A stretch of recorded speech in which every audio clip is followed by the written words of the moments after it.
Hello and welcome. It's Tuesday and you're tuned into the best in paranormal talk radio. This is Beyond the Darkness and I'm your host, Dave Schrader.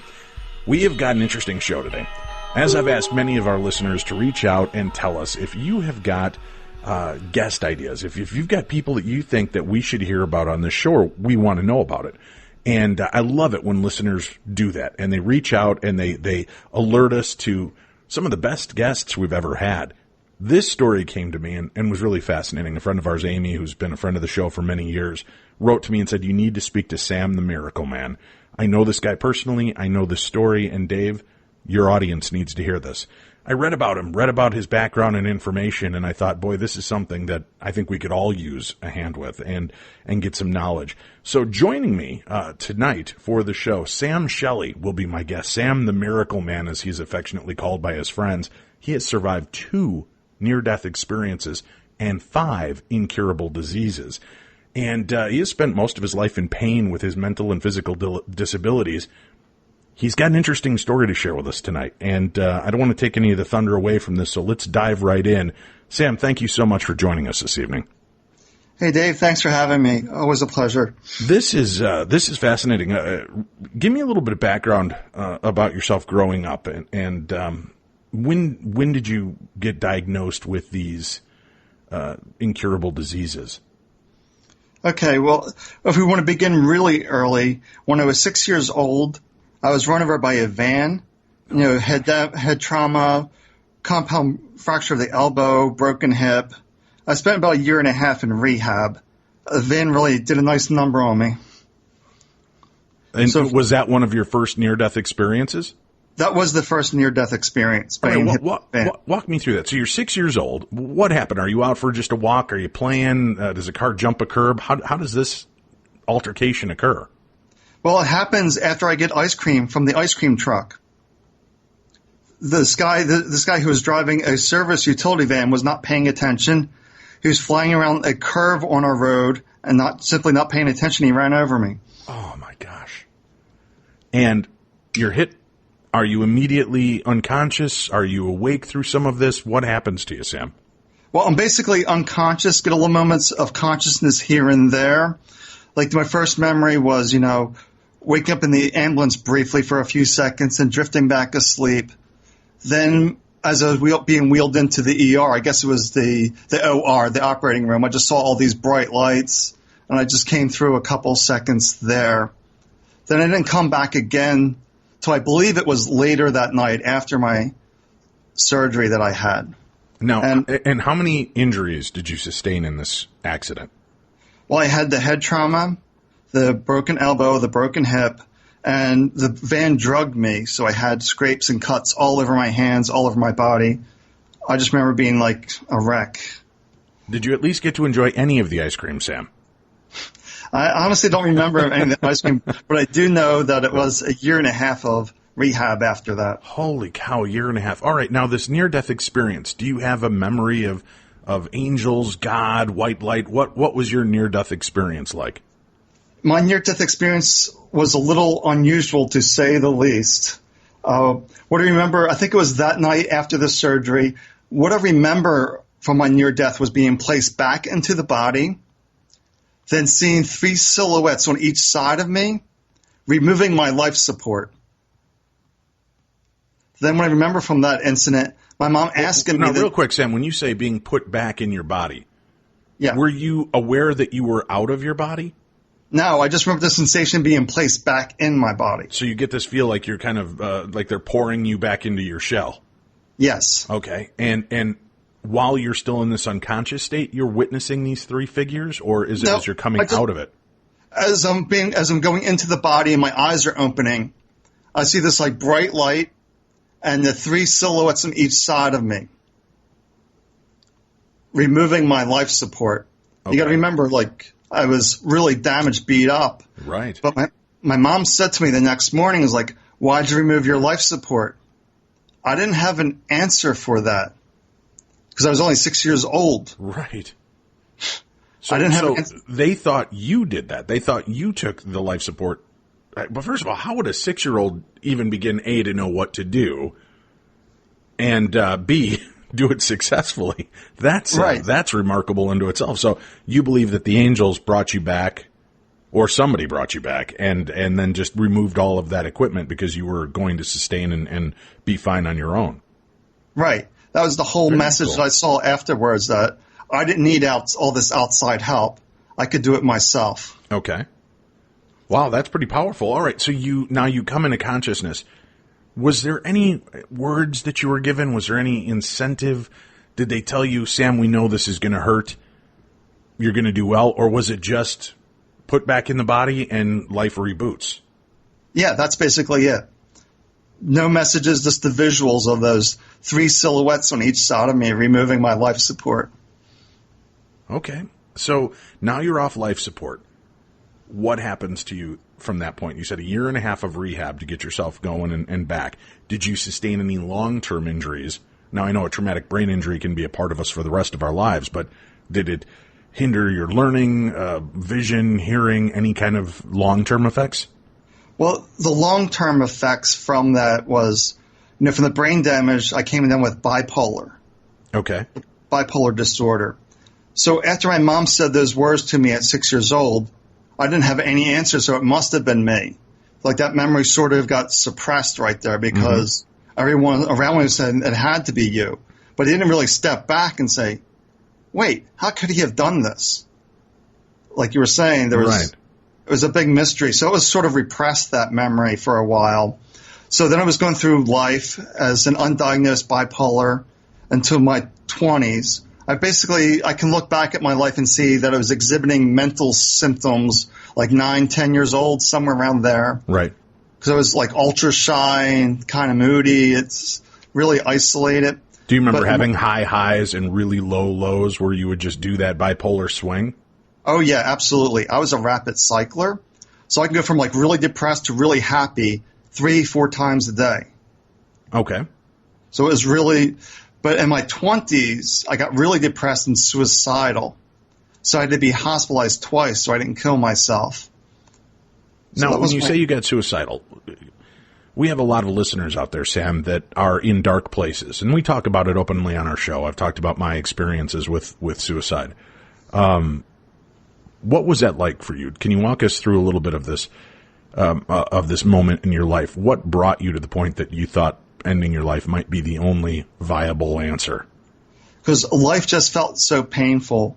Okay. That things weren't going right, that I didn't deserve to be happy. Just like a lot of self-defeating thoughts I had. And I call those self-defeating thoughts now the head trash. That's a good name for it. Yeah, because it just had all this garbage in my head, but I took it as my truth. And where do you think this garbage stemmed from? Was it from the brain injury? Or was it years of kind of feeling sorry for yourself because of what you'd gone through? Yeah, years of feeling sorry for myself, that things never worked out. And I don't want to discount that either by making it sound like, you were just wallowing in self-pity. It's not that kind of thing, but we get into that mindset, right, where something bad has happened, and then it's very easy to let that mountain build up on our shoulders. Yeah, absolutely. Of negativity. And sometimes taking even things that are not negative and flicking them up there to make it even more heavy and cumbersome for you to carry on your back for eternity. Right. Yeah. So I had that in my 20s, that bipolar. Right. Then I had some. When you were going to commit suicide, what made you stop, or did you attempt, and that's what put you into the hospital? No, it was this moment of clarity came after I put out the sleeping pills, the Ambien, the full bottle of Ambien that I had on the side there. Wrote the note, was just real close to it, then just had this moment of clarity. I should probably call my wife. This isn't right. And then after that, they took me into the hospital, and I was there. And then I tried to do that again a couple of years later. But once again, I had that moment of clarity. And what do you think that moment of clarity was? Do you think that was your own brain waking up and clearing through this bipolar haze, or do you think that this was some kind of divine intervention? Yeah, I really don't know how to describe it because everything was in place. The pills were out, the water was out, the note was written. But for some reason, I just had that moment of clarity that to go on. It was just that, I don't know, maybe it was like a divine spark from that near-death experience that was still germinating, still in the background a little bit. Maybe just get that divine clarity, twice in my life that, maybe life is worth continuing. And when you went in to the hospital and they were working with you there, did that start you back onto the road to recovery, or do you feel that spark is what already put you on the road to recovery and you were going to get out of that anyway? No, at that time it was still really dark. Okay. What I remember was it took 5 years to get my medicine correct after that incident. Holy cow. Yeah. 5 years just to get balanced on the right medicines. Yes. Okay. So your second attempt, what happens there? Well, I think that was after the second attempt where it took 5 year to finally get the medicine. It was like suicidal, out of the hospital. Within a year or two later, was back in the hospital. Had you attempted the second time, or did you stop yourself short again? I stopped myself short again. Okay. Just like that moment of clarity. All right. So that's good. That's this survival instinct definitely working in your favor, and this moment of clarity coming in. All right, what do you do with this, Sam? A lot of people face this darkness, and they don't necessarily get that clarity, and they put the gun in their mouth. They put the pills in their mouth. They don't get this moment of clarity. How do you think you were able to weed through the garbage, the mind garbage, and open yourself up for that? So if people are on that brink right now, what's a really good tip for them to kind of clear and allow the light or whatever you want to talk to, that spark to reignite, to give them another fighting chance? Yeah, just to realize that it's head trash. It's not true. And that's what I saw, that I have thoughts, but I'm not my thoughts. That's great. I just saw a very interesting interview with Bobcat Goldthwait talking about the death of Robin Williams. Mm-hmm. And all that Robin was going through. And I also saw Tom Arnold recently, and he was talking about Chris Cornell and the call he had to make to family and friends after that, saying this wasn't him. This mind thing, this garbage is what's talking you, and it's you buying into that garbage that brings you to that moment. That's not who the person really was. And Bobcat Goldthwait said that Robin, coming into the end of his life there, dealing with this strange form of dementia, was dipping in and out of kind of reality. So his decisions were not really his decisions. It was being manipulated in his mind. And I'm not saying by a supernatural force, but by chemical imbalance, by whatever might have been there. But that's a great point.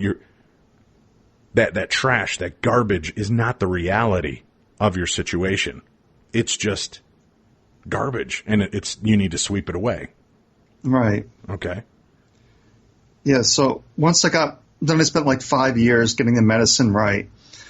Then I had some interesting experiences with that. Of course, I was this crazy bipolar, and Brad Pitt happened to be in town. And my doctor said, hey, you'd be great for Brad to work with for a day. So I worked with Brad Pitt in the movie 12 Monkeys, teach him how to play a crazy person. Really? Okay. Yeah. So talk us through that. I mean, that's a unique perspective. Hey, you're kind of nuts, Sam. Hey, they're doing a movie and they need Brad Pitt to talk to somebody that's got a mental issue. Why don't you talk to him about how to be crazy? What was that? Was that kind of a thrill and kind of a slap in the face at the same time? Yeah, it was. There's one part of the movie because Brad walked into the screening room with these 3x5 cards, and there was a few of us there. And I said, when he was talking about the one scene with the tour of the psych ward, I role-played with him on that. So I was recently in the psych ward and all them kind of experiences. And it was just really just a surreal experience to be on a movie set talking to Brad Pitt about how play a crazy person. It was an interesting snapshot in life, that's for sure. How was he regarding that? Because here's an actor who's looking into playing a role, and he's talking to somebody, and that's a delicate situation, right? You can't come in all cavalier and be like, "Hey, Sam, I hear you're batshit crazy. What drives you?" I mean, he has to be very gentle, but still get that information. I know you said it was kind of surreal to do this role play, but was he cool about getting that information and being respectful to the situation that you and your fellow patients were dealing with? Yeah, he was not all hyped up. He was actually very calm, sober, like really down to earth, really well grounded, and just asking some sincere questions. Did he offer any insights or thoughts to you regarding your dark spells at all from his point of view, or no? No. Okay. It was strictly like, if I'm doing this, what's your mannerisms? What's your behavior? Gotcha. Yes. So that's the way so I spent an afternoon with Brad. That's one of my better things that come out of bipolar. Most of it was pretty dark, though. I wouldn't wish it on anyone. All right. And you meet with Brad Pitt. You got to kind of be an inspiration for him for the movie 12 Monkeys. So that's kind of a bright spot. That's also kind of an interesting aspect, right? That your insights went into helping create a character that's, extremely popular in cult movie fandom. Right. Go ahead. Yeah, go ahead. I wasn't going to say anything particular. I was just going to say, so where does the next step of life take you then? Well, where life takes me next is I had really severe migraines at that point in my life. So I spend like 1 to 2 days a month in the ER being treated for migraines. Right. And then also had psoriasis on about a third of my body. Okay. Then that psoriasis eventually got into my joints, which is psoriatic arthritis. So now you're dealing with bipolar, migraines, psoriasis. What'd you call it? Psoriatic arthritis. Yeah, psoriatic arthritis. Psoriatic arthritis. So you've got four incurable diseases right there, right? I mean, these are migraines. I mean, you can treat them, but there's no real way to cure migraines. Right. Absolutely. Okay. Yeah. So I had all that. So if the things that weren't going bad enough for me, if you will, at age 37, I lost the ability to walk. So I had this. Well, how did that come about? Well, I had the worst migraine in my life on a Friday afternoon at work. Okay. I'm like, whoa, there's something really wrong here. Something's not right with this migraine. So I get myself home. I drive home somehow, some way. I mean, I was not in a good state to drive, but I still got myself home. And so what the doctor did, he just gave me these strong painkillers just to deal with the migraine over the weekend. And he said he would see me on Monday. But my Monday, walking was a challenge. So he ordered an MRI on Monday. And by that Tuesday or Wednesday, I was in the hospital, unable to walk. Okay. Was there pain? Was it like a neuropathy pain where you couldn't feel anything? You were just unable to move? What happened? Yeah, I had like pins and needles on my left side of the body. My eyes were jumping around. I couldn't really swallow too well. I couldn't even urinate. It was like the whole body was just shutting down. All right, so what is medical science telling us then at this point? What are you dealing with? Is it a side effect of one of these other illnesses, the psoriatic arthritis? Is it maybe the medications that you're on blending together causing some kind of neurological issue? Right, so what I end up at the University of Pennsylvania for 3 weeks of medical testing. So after all this medical testing, trying to figure out what I had or didn't have, right? Because multiple sclerosis is a process of elimination. Okay. So they tested me for 3 weeks at University of Pennsylvania, say, okay, the only thing that we're left is multiple sclerosis based on your MRI scans, based on your spinal tap, based on your evoked potential test, and they concluded it was MS, multiple sclerosis at that time. Wow, so this is the fifth disease that hits you. And over what period of time? I mean, you had bipolar from an early age, but when did all of the rest of this start to come into play for you? I would say mid-20s. Mid-20s, this other stuff just started to come in. Then by 37, things got really serious. So within 10 years' time, things really overdeveloped, and you suddenly got this heap on your shoulder of medical conditions and maladies and depression.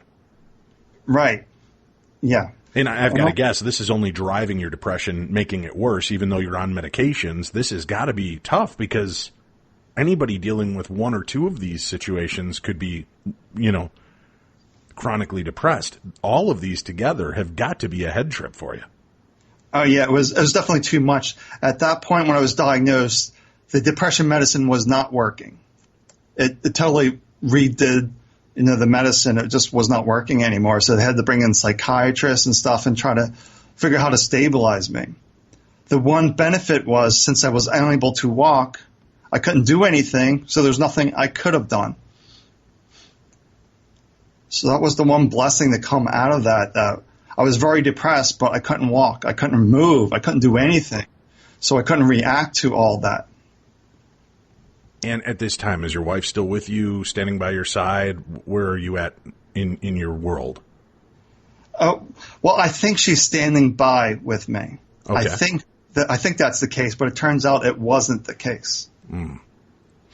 And when does that get revealed to you? Much later after my healing. Really? Interesting. Yeah, okay. Because there should come up with excuses like the hospital's too far away to visit you all the time. Right. But it turns out she was actually on dates. Unbelievable. Okay. All right. So you're going through this dark period, and even unbeknownst to you, it's darker than you could even imagine. Right. When is the second near-death experience? When does that come to you? Well, that was actually earlier. That was when I was 16. Okay. That was when I was 16 when I had a near-death. This is when a drunk driver T-boned me. And but this near-death was a little bit different than anything I experienced before. You know, this drunk driver hit me going maybe 40, 50 miles per hour, you know, right on my driver's side door. And what do I remember from that? I remember being cut out from like the jaws of life and everything. Holy cow. But I had no injuries. So something saved you. Okay. All right. So when you say near death, not in the classical sense. Right. But just like. But you should not have survived that. Right. Fascinating. Yeah. But no injuries at all. I think I had a little concussion. That was about it.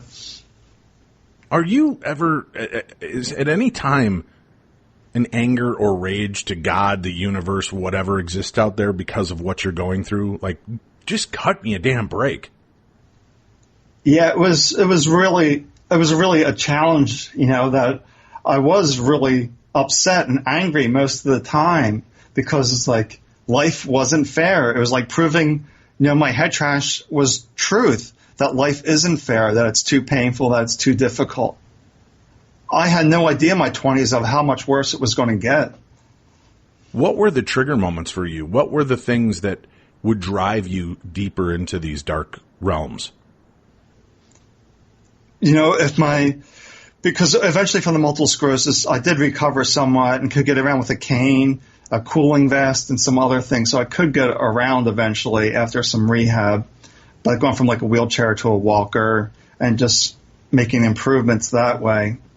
But then eventually the multiple sclerosis became more progressive, so I was on this slow downward hill from the multiple sclerosis until my life just radically changed. But it was just a very, very dark time. Well, yeah, understandably. When you're going through something like this and there are so many things going on, what is the head garbage like in your life at that point? What are you hearing? What are you thinking? And how are you processing it on a daily basis? It's just like, life is terrible. What did I do to deserve this? Why me? A lot of why me? Why am I going through all of this? And would you come up with answers? I mean, did you ever feel guilt-ridden because of things you did, you know, as a youngster or even in your adulthood? Did you ever feel like maybe you brought this on yourself? And I don't mean it to sound cold, but when you're in that mental mindset where you're depressed, a lot of times, and I've been there, you just think, oh, you brought this on, you moron. Look at what you did. Why did you even think about that? Why did you bring that into your world? And that's been a big part of my world, is that mind chatter, that incessant negative mind chatter constantly polluting my mind. And I know there's a lot of listeners out there dealing with this exact same type of thing. Right. It was just a lot of head trash, a lot of self-defeating head trash, that I wasn't good enough, that I wasn't doing life properly, just all these excuses. Right. Mine was just really stewing constantly. And that there was no way out. It was just constantly stewing.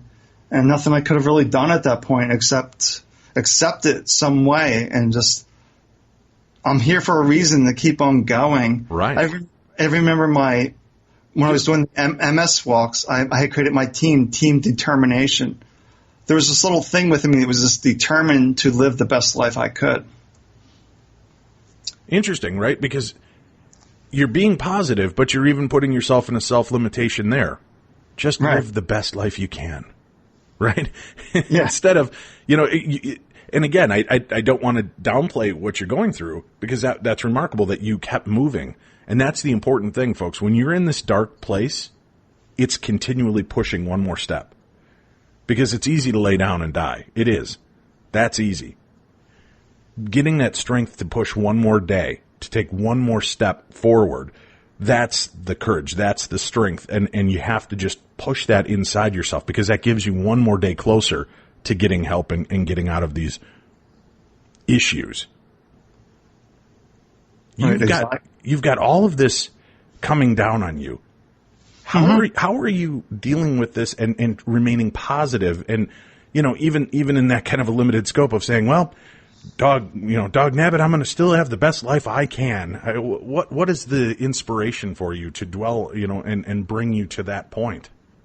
I really don't know. All of that was that little spark of clarity I had from my 20s, still like deep within me, like pushing me forward, keep nudging me forward, almost like that divine spark, if you will, that divine light that our consciousness is to keep going. It was just like that little inner drive that's there underneath all that noise of the mind, underneath all that head trash, and then your consciousness, your soul is still there.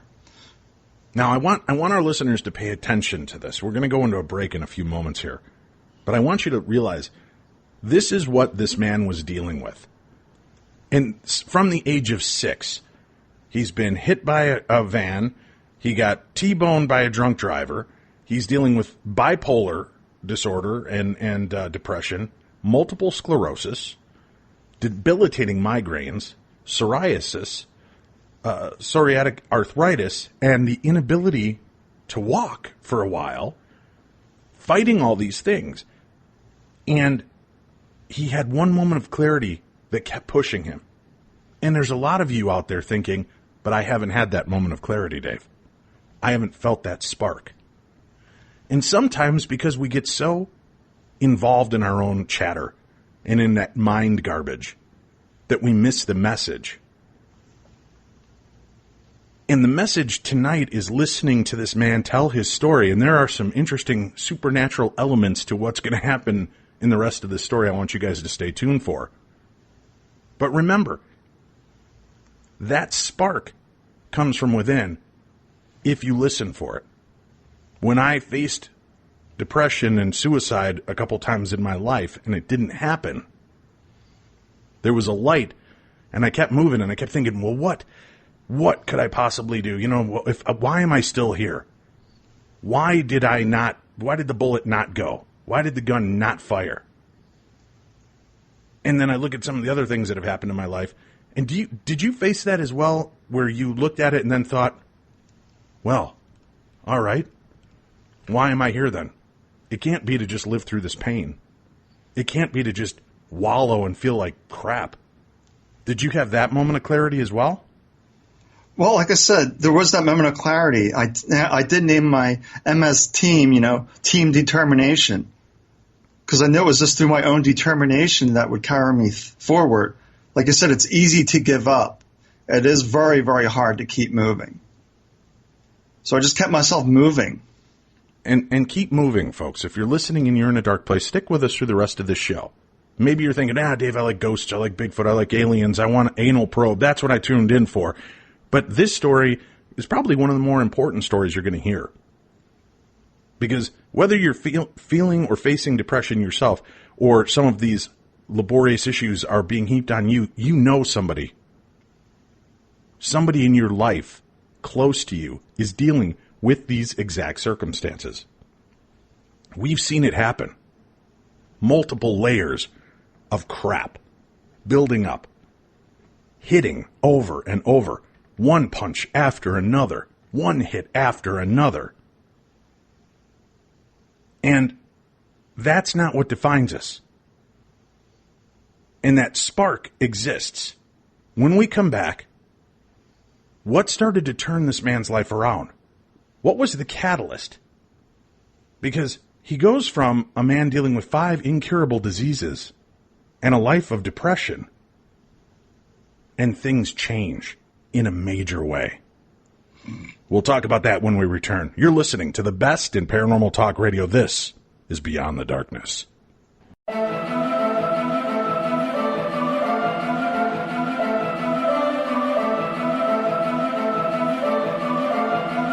the Darkness.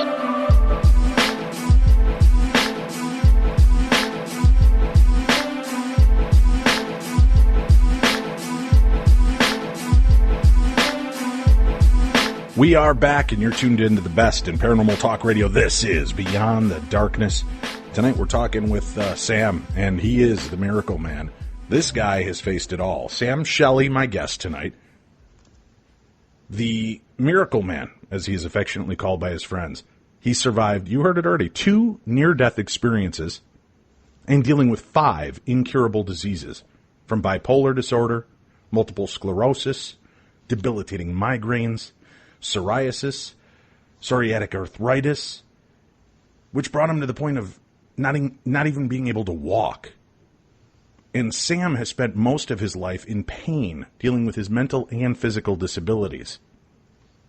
He required, I think you said at one point, 13 medications a day and mobility aids to walk, move, and live your life. Is that right, Sam? Yeah, that's right, yeah. Now, this is an important show because there's paranormal aspects coming up, folks. But as many of you have known, we've dealt with issues over the last few years with Tim and my health, and putting us in dark places because of things that have gone on in our lives and changes. And it's easy to start feeling overwhelmed. It's easy to start feeling lost, no matter what walk of life you come from. You know, you think as Bruce Springsteen, on top of the world, the guy's a worldwide recognized cultural rock icon and legend, and has been dealing with depression for years. Debilitating depression. Guys like Robin Williams, comedians, authors, musicians, sports figures. Nobody's immune to this. It's not your genetics. It's not your financial ability and stability. It's not your color or your religion or any of that. It can hit anyone at any time. And when you start feeling the heap of more trash added to your pile, the chains that you forge in life you drag with you, they will weigh you down. And that's why, and Sam, I'm sure you've been there, right? The littlest things can set you off. Because to everybody else, it's a very little thing. But you're flicking it on top of a pile of 2 billion pounds of garbage already on your shoulders. So that ripple effect, when it hits that pile on your shoulders, brings that weight even heavier on you. You know, Tim has been dealing with a lot over the last year, 2 years, really, medically. My co-host, producer, best buddy here on the show, co-creator of the show. And I thought this show is important for him, too. For me as well. I'm starting a whole new aspect of my life. Engaged to my best friend, starting a new life, a new 50 years into the future with the person I'm meant to be with. And I need to be in a better place, mentally, physically. And you get into these ruts, Sam, where you just feel like, you know what, frick it, I'm done. I can't do anymore. I don't know, everything I do doesn't seem to work. Right. I can't get out of this place. I can't do this. But it's right there. You just have to know how to look for these things. Like ghost hunting, UFO hunting, Bigfoot hunting. If you know where to look, if you know how to look, things start to open up for you. What was this turning point for you? This is a fascinating aspect, and trust me, as soon as this show's over, I'm going to be sending it over to my buddies over at Ghost Hunters, Steve and Dustin and Chris, and I think they should hear this. But tell us what happened to open up this newfound world for you. Yeah, well, since I couldn't really walk around that well, I couldn't really do much of anything too well, apparently, with all my disabilities and issues that I had. Well, I used to watch a lot of TV, and one of the shows I used to like to watch was Ghost Hunters. And from the Ghost Hunters, like, well, I don't know if this is real or fake. I really don't know. It's TV. I don't know, but I enjoy this ghost hunting show. Well, anyhow, I saw a tweet from Chris Williams saying, "Hey, we're having this event at Fort Mifflin in Philadelphia." I thought, great, that's fairly close. I could probably go for an hour, because an hour is about all I can tolerate in the summer, because with the multiple sclerosis, my whole body was shut down anything above 70 degrees, because it was just really impacting the nervous system. So I saw this tweet from Chris Williams, they were having a ghost hunt at Fort Mifflin. So after the meet and greet, we went over to Fort Mifflin, and I did my research. Okay, if I only can be here for an hour, where should I go? And my first reaction was, it has to be the casemates. So I got my way to the casemates, and I just sat there, and nothing really was happening at first. I was sitting in the casemates with Chris Williams, so she was doing like EVP type stuff, and I didn't have a recorder or anything like that on me. So it was kind of boring. Not much was happening. Then anyway, somebody puts out this flashlight, one of the twisting flashlights that, twist on with a light touch, twist off with a light touch. So somebody puts out this flashlight, and they say, turn this flashlight on, it goes on. Turn this flashlight off, it goes off. So this went on for like 3-4 minutes. I'm like, well, that's curious. Well, something's here, so I guess ghost hunting is real. Then also I was at the casemates. After that, I felt this overwhelming sense of dread once in a while.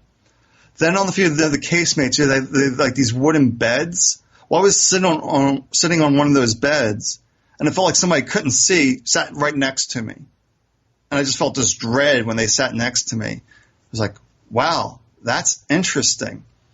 But you made a point here, Dave. No matter what it is, Bigfoot hunting, UFOs, ghost hunting, it's being that place of curiosity.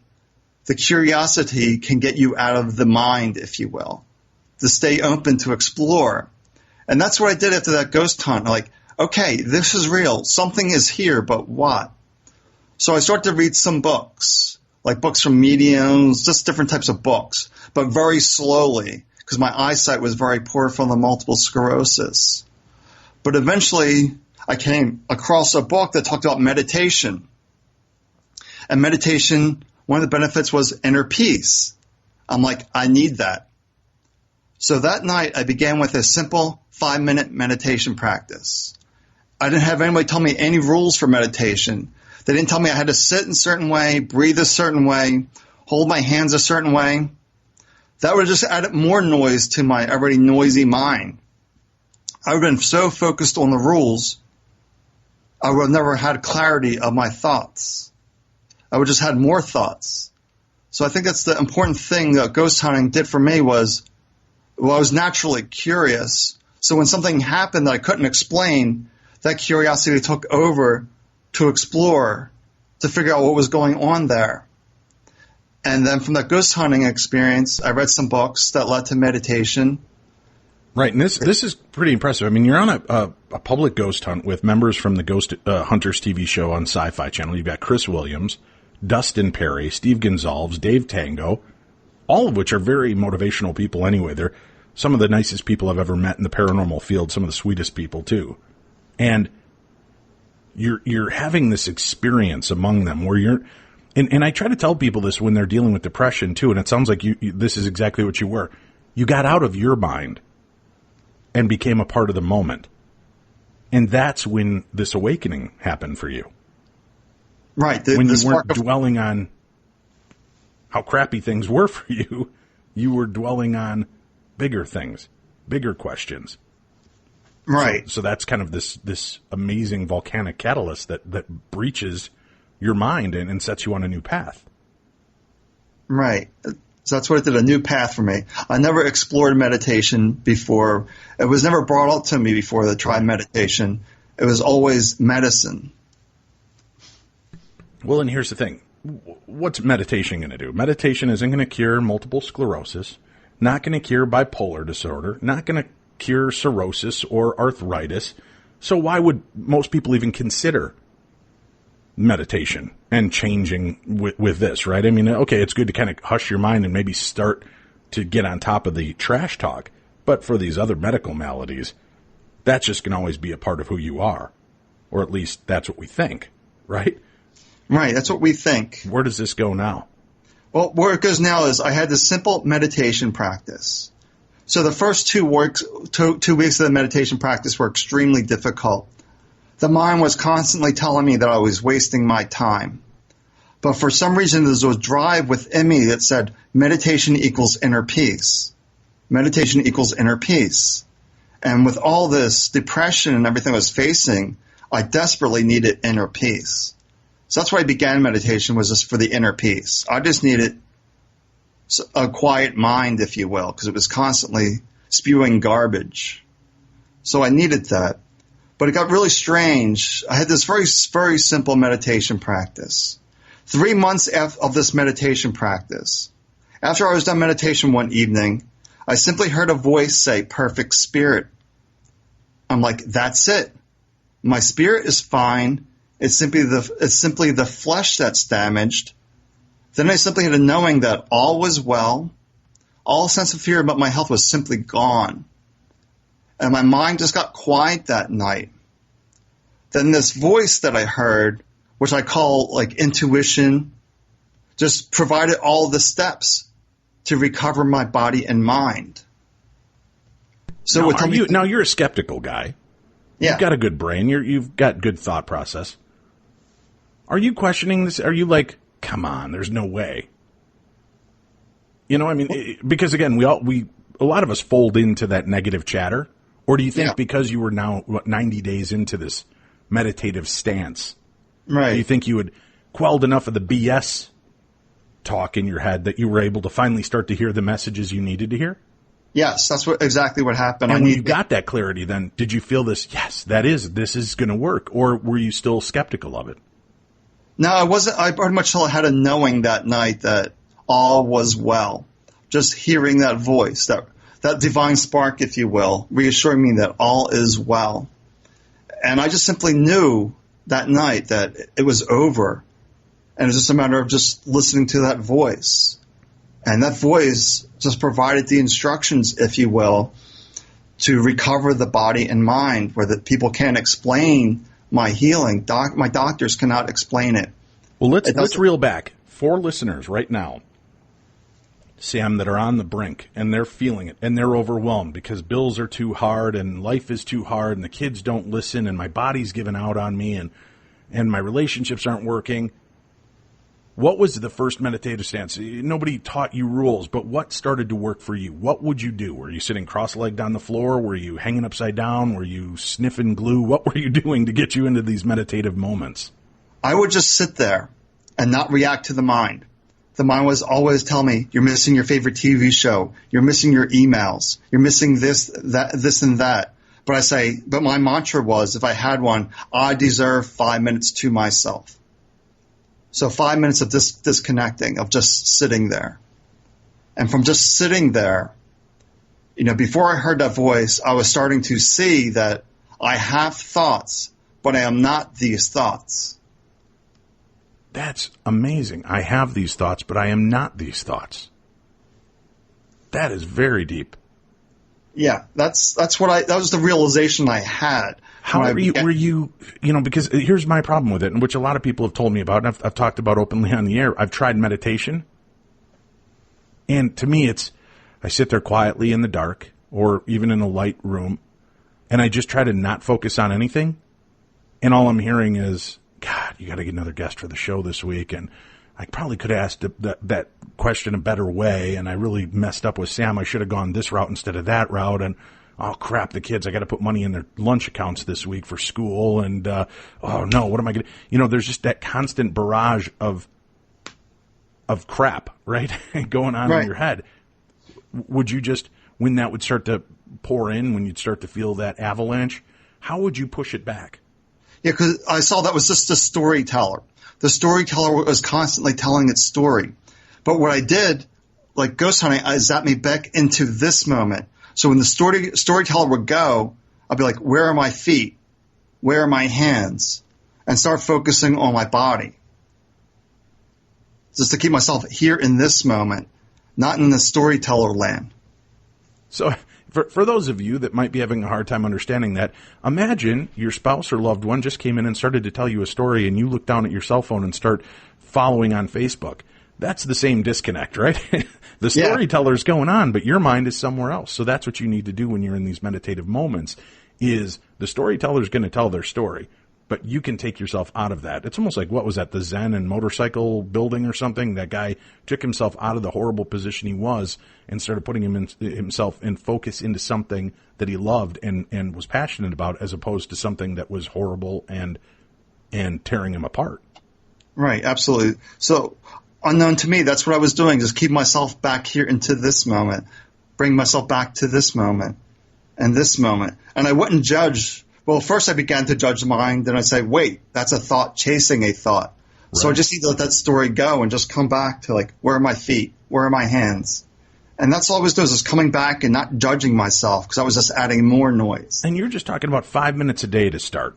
So again, you're not asking for a major commitment. I'm not saying you've got to sit there for an hour, which nobody can pull off at the beginning. You're saying just give yourself 5 minutes, allow it. Right. Okay. Just 5 minutes. Right. And by the second month, I was doing 5 minutes twice a day. Great. And by the third month, I was doing 10 minutes twice a day. That was my practice. Now, were you starting to feel a physical change during any of this? Aside from, I'm guessing stress levels have dropped, which probably affected your psoriasis and started to change that level too, right? Yeah. But the stress was going way down because I was placing those gaps in the thought stream. I wasn't having all of that stress, all that cortisol running through my body, that I was quieting the mind down. And that's what it was, just simply quieting the mind, and just realize the mind's always going to tell its story. It's up to you if you want to react to that story or not.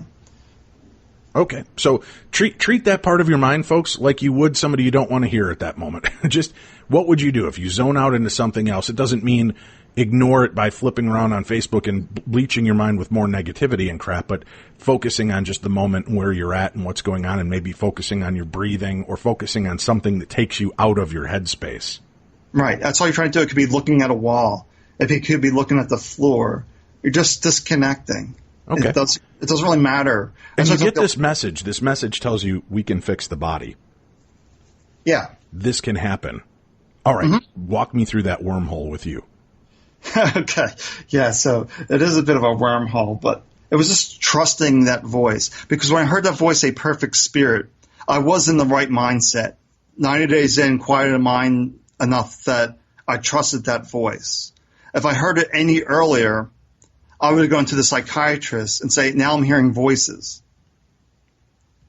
So it was just the right time for me to hear that voice. Anything earlier would have been too soon. I probably would have gone to the psychiatrist at that point saying, I think I'm going schizophrenic now. I'm hearing voices. But I just trusted that voice, that's the truth, that's what I see today. Right. And probably for the first time, it was a voice and a truth that was positive, right? It wasn't something talking you down and, you know, how goofy looking or fat you've gotten or how slow you've become, or it wasn't that. You were hearing something positive, something lifting you to where you needed to be. Right. All right. And what was it telling you to do? How was it telling you to start not only healing the mind, but the body? What were the steps it started to give you? Well, one of the first steps I got was start to taper off my medicine. I don't recommend that to anyone. Like I said, it took me 5 years to get the bipolar medicine correct. I was on 13 medications, so going right off medication is not the preferred way. But I simply trusted that instruction. It's time to get off the medicine. So I began to taper, but very slow, and I was looking for changes in the body. And the body wasn't changing. What I noticed was when I was reducing the medicine, the brain fog was clearing. Because I didn't realize that all the fog this medicine was creating. So the fog was starting to diminish, if you will, from tapering down the medicine. Then from that, I would get instructions like drink water, less TV, less caffeine. Then eventually told me to do yoga. And my story was, there's no way I can do yoga. There's just no way. It's impossible. Right. But I saw that was... My mind just snapped in and said, oh, screwed. You're out of it, Schrader. Knock it off. But that, again, is the garbage talk. That's the crap that's going to keep you in the place that you are right now, and that's not working for anybody. So you yield to that voice again, right? You trust in what it's telling you. Yeah, so I do yoga. So I ask, okay, where? So driving by to work is like, there's your yoga studio. So I went there, and I signed up. But unknowns to me, I didn't know about different styles of yoga.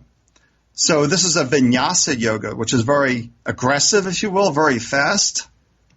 So when I began yoga, I would fall over a lot in the beginning. But 6 months later, I didn't need my cane anymore. So this is what I tell somebody with multiple sclerosis and arthritis, you're no longer needing your cane because you're doing this yoga and coming out of where you've been. Yes. And how is medical science reacting to the improvements you're making? Are you letting your doctors know that you've tapered your medications? No, because they gave me a hard time, so I stopped seeing them.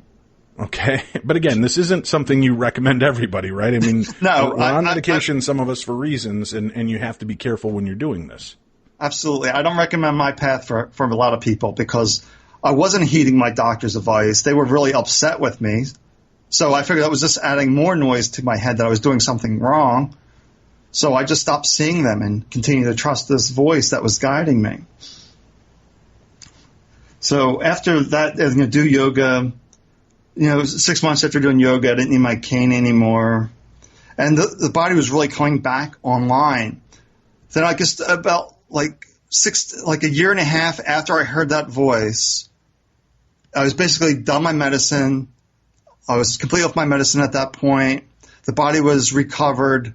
I had no signs of disease. But I saw the neurologist for one last visit. Wait a minute. This is how long into doing this? About 17, 18 months.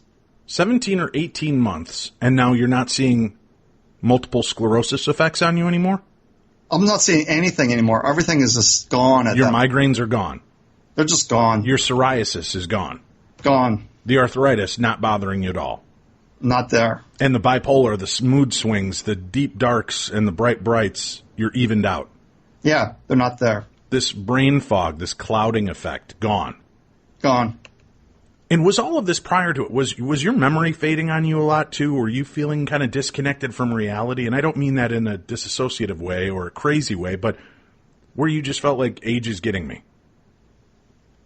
Yeah, that's why age was getting me. But I felt after my healing, I felt like 15 years younger.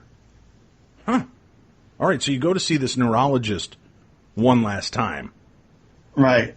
And have you told them what you've done or what you're working on? Yeah, he was trying to quantify what I did. Okay. He spent 45 minutes questioning me, trying to quantify it. For the last examination, he was like, well, your blood results are better than mine. The only thing I see wrong with you, if you will, is a nonspecific hand tremor that everyone sees, that everyone has. And that was it. He had no explanation. Did he want to know what you were doing to make life better? Well, yeah, he was... I mean, I know he's quantifying it and asking questions, but I mean, there's a difference between hearing and listening and wanting to know. I mean, was he more like, well, you're just a rare instance. This isn't something that happens. Right. He was pretty much in that skeptic mindset the whole time, but he couldn't deny what his eyes was seeing. Okay. So my doctors in the Philadelphia area just simply could not explain me. But then I went to a conference out in California, and I talked to a family physician out there at this conference, and I told him what I did. And while even him hesitating, he's like, oh, you stopped believing your mind. Really? So he was aware of the kind of change that could be made too. Yeah, he was very aware. And he actually sees quite a bit of that. People stop believing their mind. And that's what I tell people is that you live in this body. You know it the best. They're just guessing what's best for you. Right. And what I can remember of that specifically is when I was diagnosed with multiple sclerosis and I was doing rehab and recovery, they would just say, oh, you did 10 minutes of therapy. You must be tired. Go lay down for an hour. They weren't asking how I was feeling. They were just following protocol. And now that you've got a handle on this, now that you're starting to come around and you're getting control of yourself, Yeah. Are you connecting in other ways too? I mean, you were fascinated by the ghost hunting. I'm just curious, did it open you to sensitivities of being more empathic, being maybe more in tune with people around you, or even the spirit world? Oh, absolutely. All my gifts, if you will, have completely opened up. I can walk into a place now and I can just sense where the spirits are. I know their story. I know if they died there. I know where they died, how they died. I know all those kind of things. And when I work with people, I just simply know what's going on with them and what they need. And I sort of unlock their mind, and amazing things happen. It's really hard to explain how it opened me up. What are you able to do now that you were never able to do before? I mean, give us an example. I mean, was it just you're able to walk? Are you walking but hobbling? Are you walking like you never had any issues to begin with? What can you tell me about the reality of your physical and mental state now? It seems surreal. My body is perfectly healthy today. No medicine, no nothing, no signs that I had any diseases. Most people look at me and say, there's no way. But I'm like, yeah, this is what I went through, but I'm fine today.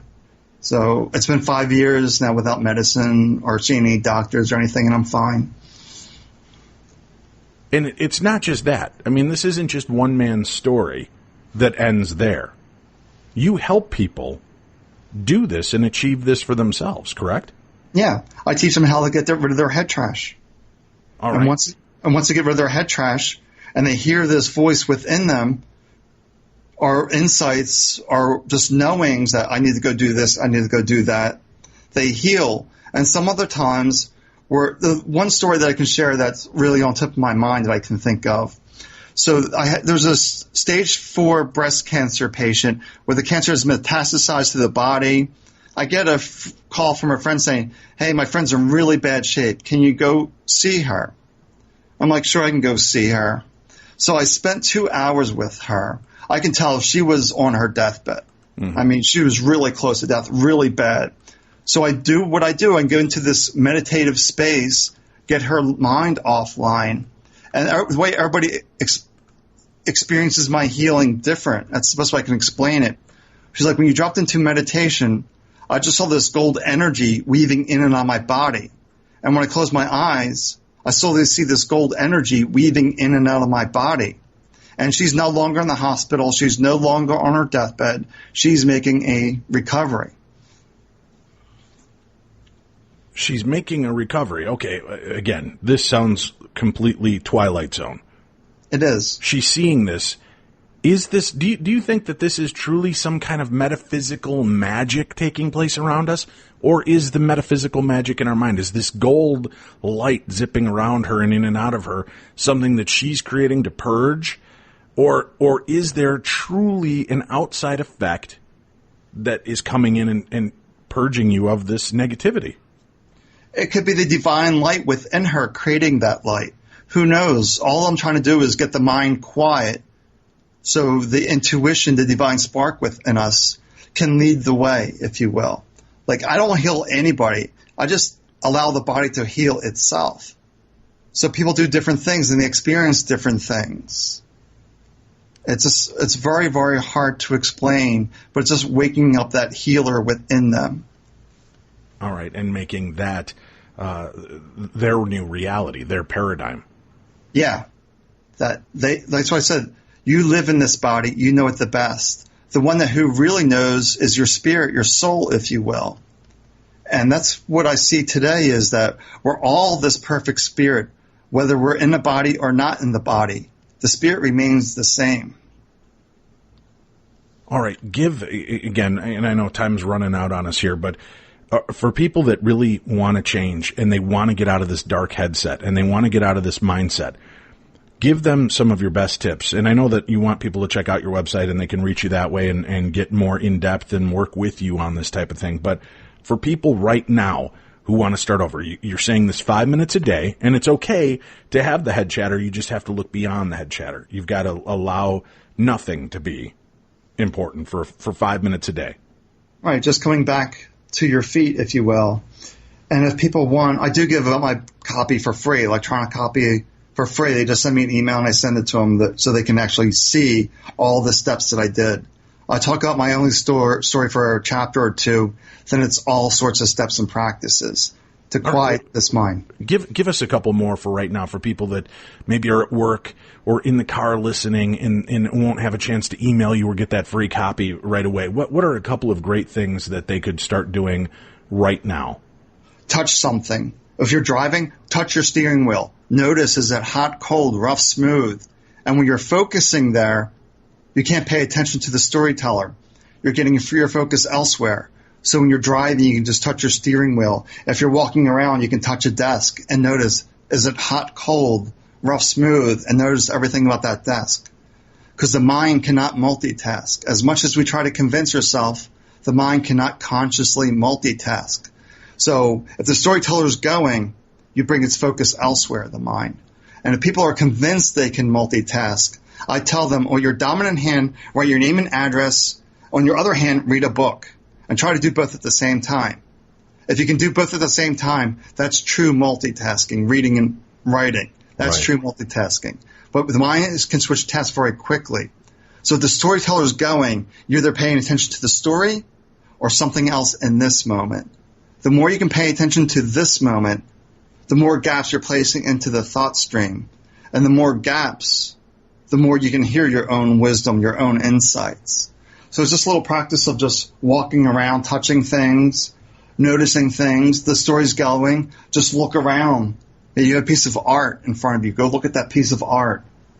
Or write. I'm going to ask you a strange question, okay? Yeah. In life, and how old are you now, Sam? 50. Okay, I'm going to be 50 in November.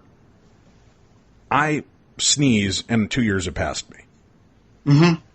Are you, and that's been the one focus I'm looking for, is how to control time again. Because it feels like it's going like that to me. I mean, there's just, every time I turn around, some major milestone has occurred, and I'm closer to the end of the ride than I am to the beginning of the ride. And I try to live in the moment when I can. And I promise you, after today's show, I will be doing the things you've spoken about. I'll be contacting you for that free book as well to walk myself through these moments because I want to get back into it. But be honest with me. You don't have to stroke or play games here. Have you felt time slow for you now? Because you're not in somebody else's mindset anymore. You're not in the paradigm of what everybody else's reality is.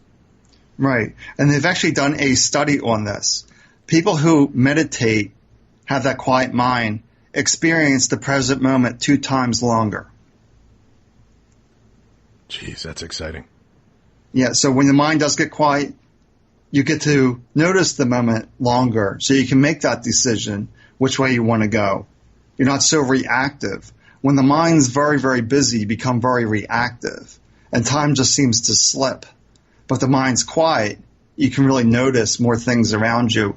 I notice that my mind is quiet, so my senses are greater. My hearing is better. My sight's better. My taste is better. It's just because I'm experiencing the present moment longer. And it feels like I'm 15 years younger after my healing.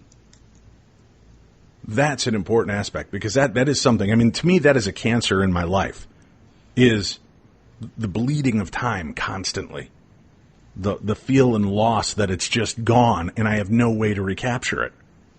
And, you think of these tragic moments, when you're in a car accident, how everything seems to go slow. Because for the first time in your life, you're no longer worrying about, did you do your laundry? Did you turn off the oven? Did you do any of that crap? You're not worrying that you're not good enough. You're not worrying about anything but that moment. And that moment takes forever. Well, it's only a few seconds, but it feels like you're in there for a half an hour while your car is spinning and things are going out of control. Yeah, because you're fully in the present moment. There's no storyteller. It's interesting, too, because you think of the gravitational pull and the gravity. When people talk about the gravity of a situation, that's something that I've always discarded as just a metaphorical instance. But you think about it. The closer you are to gravity, the slower, right? So if we're looking at this and we're thinking, my mom passed away in November. And those days leading up to and month and a half afterwards crawled like unbelievably slow, painful, because I was still stuck in that moment. But I wasn't as focused on everything else that needed to be done. And I wasn't focused on all the negativity in my brain. I was focused on the rest of this. And that was a negative slowdown. But I noticed that, again, when I wasn't, oh, God, I got to get this done. Oh, my God, I got to get, oh, well, you're so stupid. You're dumb. You're fat. You're whatever. Then all of a sudden, you start to reclaim that time. So the gravity of the situation is important. You've got to start taking that to yourself again so you can get that back. You're saying that, according to these studies, the meditator gets to experience it twice as long as a normal person. And yes. I'm betting in your case it's a lot longer than just twice as long. I bet you really kind of soak in that moment. Yeah, because the mind's fairly quiet today. There's still some head trash. That's why I meditate every day, just to keep that head trash at bay, clear it. Because we're always picking up stuff as we go throughout life. You know, that this shouldn't have happened, this shouldn't happen. The mind's always telling its stories.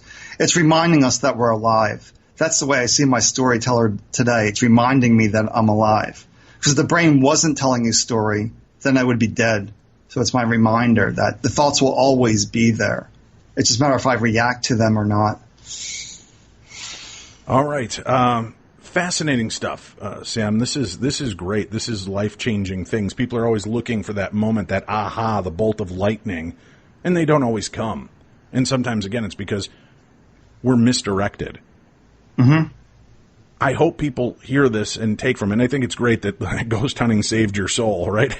Yeah. Looking really for answers on the afterlife. The paranormal investigation is kind of what reopened your ability to live. So this fascination with death brought you more into life. Mm-hmm. And now there are all these profound changes in your life. Tell me, before we go, you've got some amazing success stories. Tell me about a couple of the people that you've helped out and what their lives have been like since they've changed this route as well. Yeah, I don't really think about the results too much because I just try to keep myself in the present moment. Well, I don't allow my mind to drift so much. But if somebody had terrible social anxiety, after reading my book, it's no longer an issue to them and they can work. So that made it dramatic because they did some of the simple practices that I have in my book. That's what I'm thinking of with the social anxiety. Just people feeling hopeless. That's what I really get out of my book. The satisfaction I get out of my book is they're no longer hopeless. They feel a sense of hope that if I do this and this, my life will get better. And it will. Like we were talking about earlier, it's just a matter of keep moving. Keep taking that imperfect action. It's better to take some kind of action than no action. That you are in control of your destiny. It's not fixed. So there's all these stories, but they're not going to help you if you're not willing to do the work. And the work doesn't have to be much. And I'm proof of that. You don't have to go in these hour meditations. I don't meditate for an hour. That's not my thing. It's just a couple minutes a day. And that's all we need is a couple minutes a day to ourselves. And people will feel like failures because they're going to have these moments. And you mentioned something important. You still get the head trash. Yeah. So it's not failure that you continue to get the head trash. That's human nature. That's part of it. And how can you not when you open up social media or emails or newspapers, news websites, and hear all the nastiness being trolled around in the world today? It'd be impossible to not get some head trash. Right? You wouldn't be human if you didn't have reactions. Right. So that's okay. It's okay. And you got to give yourself permission, right? To just feel that's okay. But I'm going to take that back now. I'm taking the power away from the trash and giving myself back that ability. Right. Absolutely. Very cool. What's your website, Sam? How can people find you and get more information? Well, if they're on Facebook and they want to get a free copy of my book, they can join Head Trash Anonymous. Okay. That's a group I have, it's helping people how to get rid of the head trash. And then my website is don'tdwell.org. And we'll have links to both of these sites up. Because I was constantly dwelling in thoughts about how bad life was. Right. And when I stopped dwelling in thoughts, I healed. I got rid of the head trash. And again, it's not an overnight thing. I want people to realize that it's not an overnight thing. But you can get there. You can get there. There is hope. So for those of you that, and I mentioned at the other part of the show, you wonder, why am I still here? What is the purpose of this? And it's funny to me because there are days that I'm feeling low and I'm feeling dark, and I get emails from listeners that say, I just want you to know, listening to your show saved my life. Listening to your show brought me out of a darkness. hearing you guys share the stories from your listeners, I thought I was crazy. Now I know there are other people experiencing the same thing, and I don't feel alone anymore. And it's not directly me. It's not me saving lives. It's not me doing these things. But there's my purpose. I'm here inadvertently to help others, sharing people like Sam Shelley's story and giving this chance here. And you never know how you impact the lives of others. You never realize that what you say, the kindness you show, the smile you give, the hand you put out, the hug you give, how that may change somebody else's life. So when you're in these moments of feeling dark and lost and despondent and like you mean nothing, it's not true. That's garbage. Those thoughts are not you. So sweep them away and make your life the best it can be, because you will touch lives. And when people see you changing, they'll see this. They'll want to know how, and you can start to impact other people's lives. You're impacting lives, Sam. You're sharing your story. That's making other people look at their lives differently and do things differently. Mm-hmm. And that's the thing, is you have to realize that you're a perfect spirit. The real you is perfect. The light never dims. What dims is the head trash, building lampshades, if you will, around your light.